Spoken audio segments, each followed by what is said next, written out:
Alright y'all, back with another video. You kind of see I'm in a different spot today, and I ain't gonna lie, it's just because I ain't feel like moving everything. I got a Cutlass I gotta shoot next. I got the Camaro on the rack, so I went ahead and pulled this out. So we got an 84 Olds Cutlass Hurst. You can tell it's an 84 because it's the only year that it's got this color. 83 is a reversed with the black at the top, and 84 gray at the top. So let's go ahead and get into it. I'm gonna tell you right now, this car is going to need paint. It's driver's quality for the time being, nothing to really nitpick, but you'll see that there's a couple spots where the paint is starting to bubble up, so go ahead and disclose that right now. Door looks pretty solid, no major dents or anything that I need to point out. They look aligned pretty decently. Rear quarter glass looks good, none of the seals are coming out. This is a T-top car, glass is solid. Here's a point where you can see again where it's going to need paint. You see some of that paint starting to fail. Coming to the rear quarter,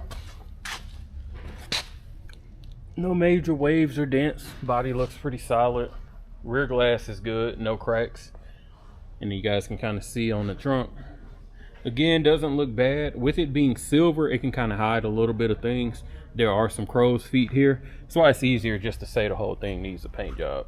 And this is probably the worst part. So we got a little bit of bubbling right here. And then on our bumper itself, you got the crack in the fiberglass. So again, you know, we see these things go all the time for like 25 to 30 easy. And like I said, that's why we got this one priced at 19.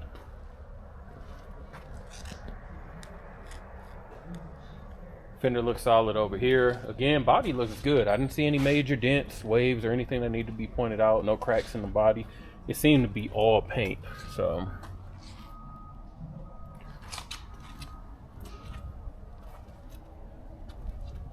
no issues with the door. Coming to the windshield, got a little bit of a crack right here, right on that corner, out of the field of view, but again, try to make sure we point that out. Wheels are new at all four corners. You'll see that on the rack, so we won't focus on that too much.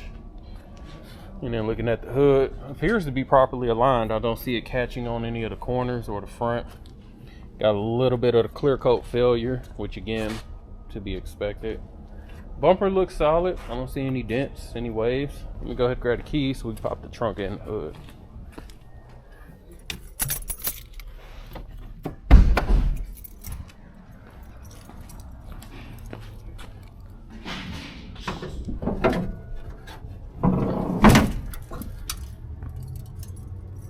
All right, underneath everything looks pretty stock. You got the stock 5.0. You got a new alternator. We got power brakes, power steering. The compressor is still kicked on. We're plugged up. We'll check it when we get inside to see if the AC kicks on. Got a bunch of keys here, so let's see if I roll the dice on the trunk on the first try. Yep. All right. Trunk is pretty clean. So got your jack instructions, got your RPO codes. I'm gonna move this out the way. Trunk pans look great actually. No surface rust, no holes, nothing. Trunk looks great, looks factory. And weather seals still look good. They're still intact all the way around. Checking out the interior. The interior is in pretty decent shape. The only one thing that I really noticed the first time I came through is this passenger seat. You can see how it's stuck bent back, and it's because it's missing the lever to release it. So as you see, it's like it's just stuck in that position. So I'm gonna lean it forward so you guys can see the rear.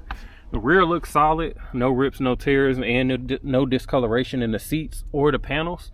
They look pretty solid, and then the headliner looks good back here as well. Carpet solid, no issue there. Like I said, I do have to point out that seat.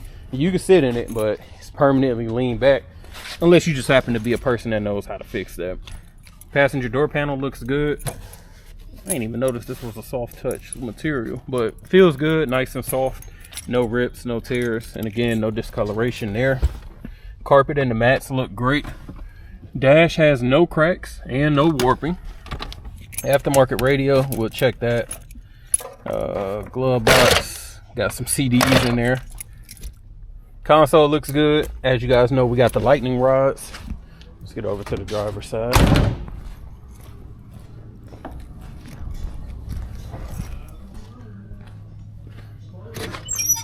Driver's side seat works clearly.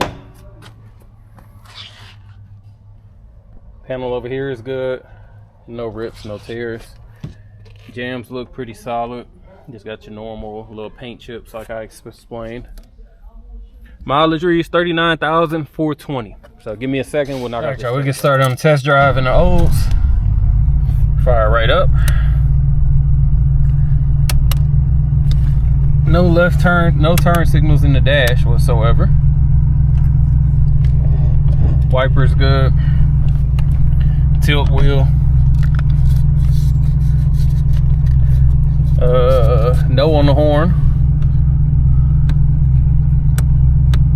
Lights are on outside. I can see them. Also turned on the interior light in the back as well.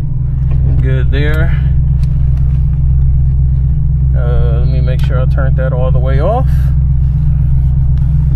Radio works. All right, good there. Let's turn on.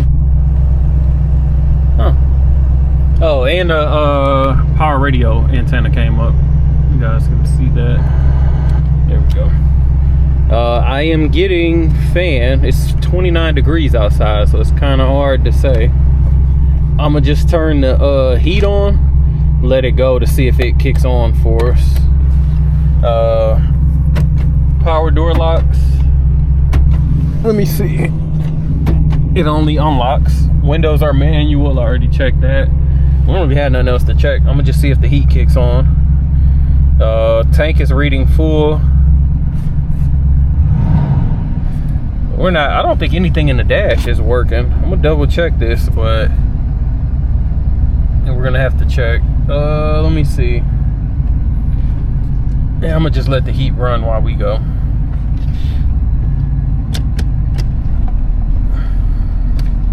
Let's see if I can get the rods to work.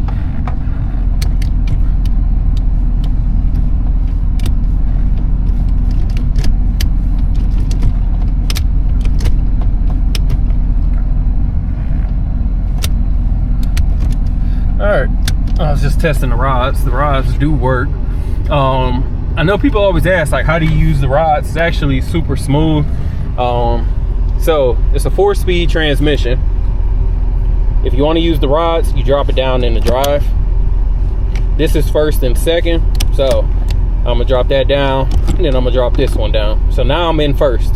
As we're out driving, pop it in the second. I'm in second, pop it in the third. And I can keep driving like that, or pop it back up to fourth.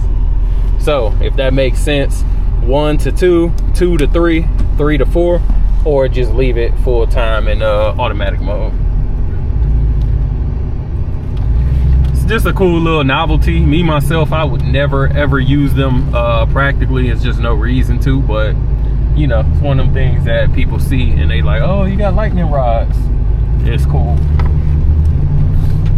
It's getting warm in here, but I don't know if it's because of the sun beating down. Speedometer is working. We're up to about, it's off though, because it says I'm doing like 35. So speedometer is working, but and voltage is working. Those are the only two things that are working in the gauge cluster. Again, that's why we're kind of selling this one as a project vehicle. We're not going to go through it and make it a $30,000 car. So, motor sounds good. Response is good. Shifts is smooth. Hands off the wheel. She's tracking straight. Brakes feel good too. Let me turn this vent on and see, because like I said, it's warm in here, but I don't know if it's the heat or the sun through the shade. Yeah, it's kicking out heat. I can feel it on the defroster. So heat is working. I am gonna go back to the AC now that we got some warmth in here, and it blows a little bit harder and it's coming out the vents. So again, I don't know if it's blowing the cold air outside or the actual AC because of how cold it is.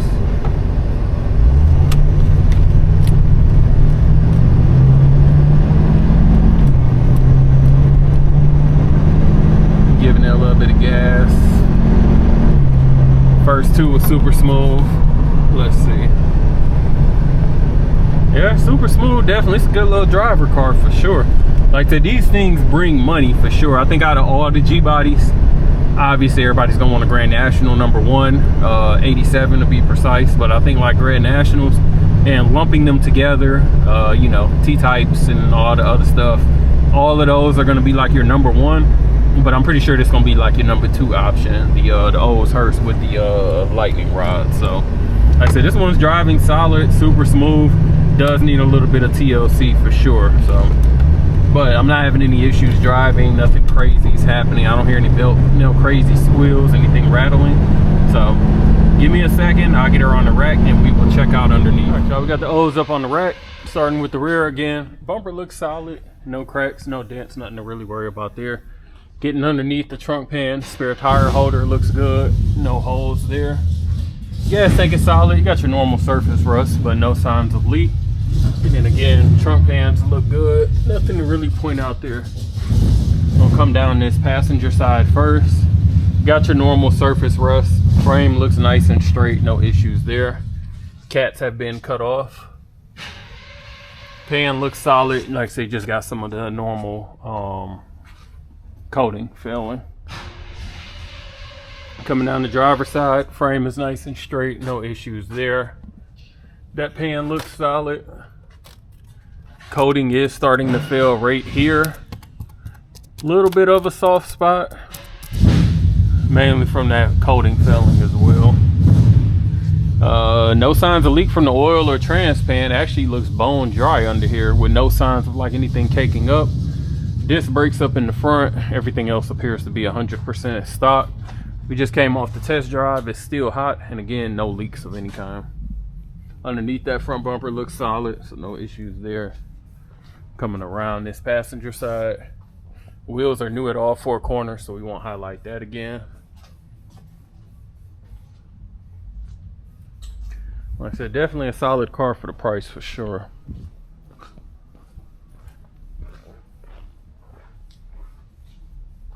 Looks like that the little rock coating, you know, where they put to help with the rock chips, that's starting to fail a little bit back there.